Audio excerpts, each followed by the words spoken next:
Once upon a time, Anna and Elsa had a grandfather. And this grandfather once traveled to an enchanted forest.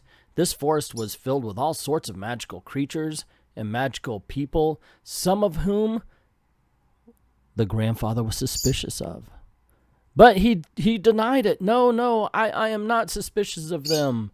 We have to learn all about them, all we can. And soon the grandfather attacked and put up a dam to shore off the waters and not let the people of the enchanted forest out. And this caused all sorts of problems for the enchanted forest that were all Arendelle's fault. And Anna and Elsa learned the truth and decided that the dam needs to come down. No matter the destruction, no matter the troubles it may cause the Arendelle people. Because right is right. To say that Frozen 2 basically hammers you over the head with its message is taking it lightly. They really do hammer this out. I know, right? You could almost hear the grandfather with the freaking accent and everything that Trump's got. I mean, they might have well just painted him orange. Seriously.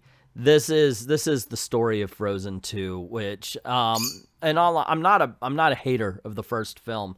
When it comes down to the whole is Tangled better or Frozen better, I actually believe that Tangled is the better movie. Frozen has the better music. So when I saw they were making Frozen 2, I'm interested. I don't know where they're going to go with this story. I mean, it kind of seemed to wrap itself up in the first time.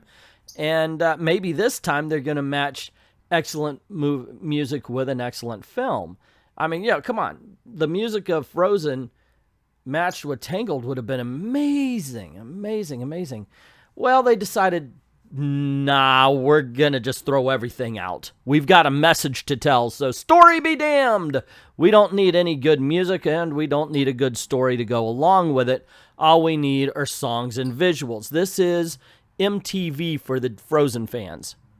Absolutely, this is a movie that is absolutely vapid. I wish it was any kind of decent. The songs come fast and they come furious, and they're one right after another. Ultimately forgettable. There is no standout song here, and that was what really botched it. If you're going to have so many, at least make one decent. But one of the biggest problems, and this is probably the biggest fault of the film, is that all of the music tries to be Let It Go. All of them end up, oh, we're bombastic. And it just gets tiresome after a while. We've heard it. We've been there. We've done it. Let it go.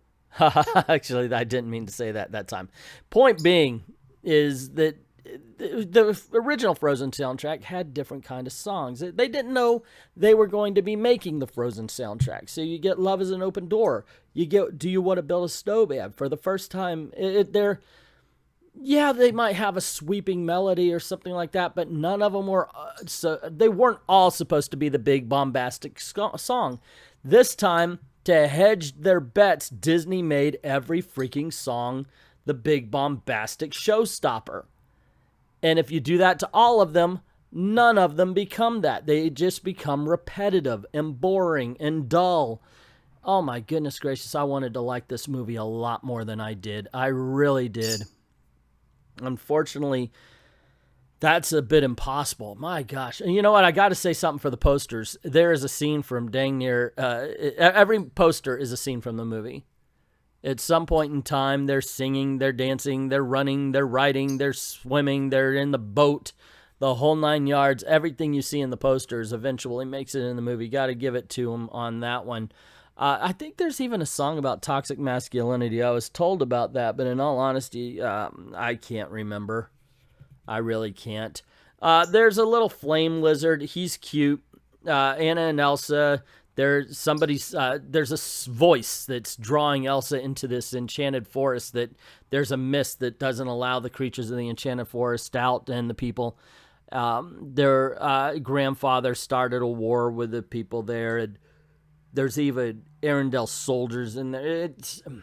It really just seems like the most cynical movie ever made just to sell toys and soundtracks. I wanted to like this film, ladies and gentlemen, But there's nothing. There's no charm to it. Well, you know what? Actually, I got to say something.